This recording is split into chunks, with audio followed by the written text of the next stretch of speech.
अरे अण्णा. अगं मी आला का? हा अण्णा, पोचलात का व्यवस्थित? काय अडचण नाही आली ना? हो हो हो, लगेच फोन करणार होतो, पण नाना आल्याबरोबर इथल्या व्यापात अडकलो. नाही नाही, हरकत नाही. चित्राच्या आईंची तब्येत कशी आहे? हो बरी आहे. आता संधिवात म्हटला की सगळा कारभार हवेच्या लहरीवर. बरं नाना, मला सांगा की चित्रा कशी आहे?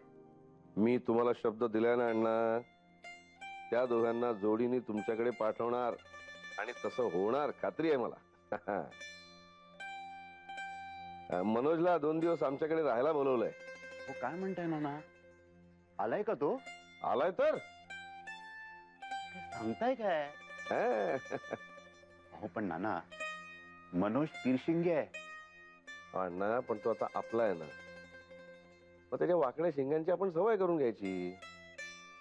किंवा त्यांनी हे लक्षात ठेवायचं की आपल्या या वाकड्या शिंगांचा वापर आपण आपल्या माणसांवर करायचा नाही. काय नाना, हे सगळं घडून आणणं तुम्हालाच जमलंय.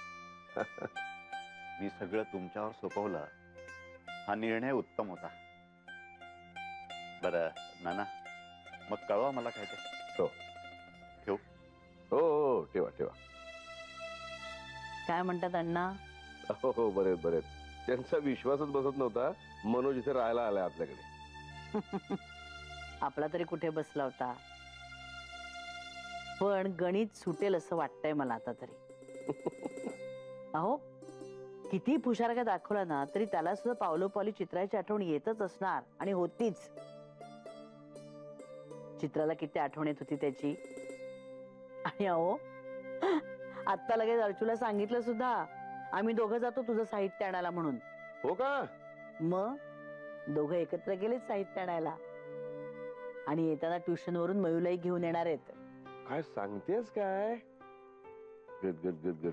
प्लॅन प्रमाणे होतंय सगळं, आणि होणारच. अगदी. अरे या देसायांच्या घरातल्या प्रेमात मोठ्या मोठ्या हट्टी लोकांचे पीळ सैल झालेत. माई, काय ग? तासाभरासाठी मी बाहेर जाऊन येते. आदित्य मला बाहेरच भेटणार आहे, मग आम्ही दोघे एकत्र घरी येऊ. अरे बापरे, तासभर अभ्यास केला? काय ग तरी बाई, आदित्यला तरी समजायला हवं की नाही? एकतर आधीच उशीर झालाय फॉर्म भरायला. बाईसाहेबांच्या लक्षातच नव्हतं आपल्याला परीक्षा द्यायची ते. बरं, त्याने आठवण करून दिली. आता हिने अभ्यास करायला नको का? आता बाहेर भटकायचे दिवस आहेत का हे? पण आदित्यला कोण सांगणार? आणि स्वयंपाकाचं काय?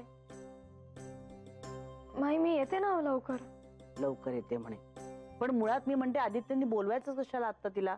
अभ्यास राहिला, स्वयंपाक राहिला.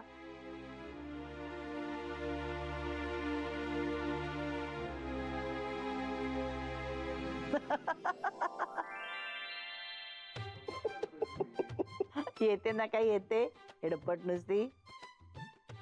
जा अगं, आम्ही गंमत करतोय तुझी, आम्ही बघू काय ते. पण अभ्यासाचं मात्र तुलाच बघायला लागेल. आलेच. जा आता, हसत नको बसू. कठीण आहे पोरीच. माधवी, माधवी. आले आले. अहो लवकर या, लवकर. ठेवा ठेवा, ते सगळं बाजूला ठेवा. बसा बसा बसा. अहो, तुम्हाला एक आनंदाची बातमी सांगायची आहे. काय? अहो, तो दाढीवाला देसाई वाडीत राहायला आलाय. जय हो. काय? पण तुम्हाला कोणी सांगितलं? अहो, दुसरं कोण सांगणार? मेघनांनी सांगितलं. खरंच मेघनांनी सांगितलं?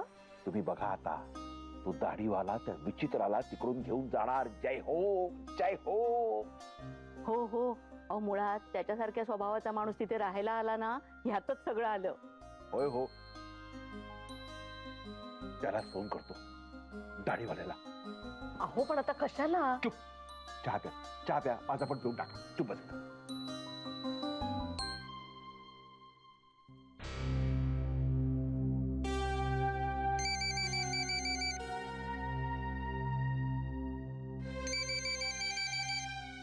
एक सेकंड. मी हॅलो. जय हो मनोजराव.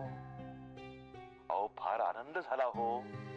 तुम्ही देसाईवाडीत गेलात राहायला. जय हो. काय मग आता श्रीकृष्ण रुक्मिणीला घेऊन जाणार ना? हा? हॅलो, काही काम होतं का तुमचं? नाही नाही काम बिम काही नाही हो. मी फक्त एवढंच शुभेच्छा द्यायला फोन केला हो. आता पटकन चित्राला घेऊन जा तुमच्या घरी, किंवा तुमच्या गावाला घेऊन जा, किंवा कुलदेवतेला घेऊन जा. तुम्ही गेला नाहीत ना, म्हणून हे सगळं असं होत आहे हो. हा, कुलदेवतेला घेऊन जा. सगळं तुम्हीच ठरवणार आहात का? माझ्या आयुष्याचे निर्णय घेण्यासाठी काहीतरी शिल्लक ठेवाल का मला? जय हो मनोजराव. हाच तुमचा चिडका स्वभाव तुम्हाला बदलायचा आहे. लक्षात आहे ना, मी सांगितलं होतं ते. हा, बरोबर बरोबर. आणखीन चिडू नका, चिडू नका. मी ना फक्त आशीर्वाद द्यायला फोन केला हो. जय हो, जय हो. आणि बरं का, बाबाजींचं लक्ष आहे तुमच्यावर. हा, घाबरू नका आणि रागवू नका.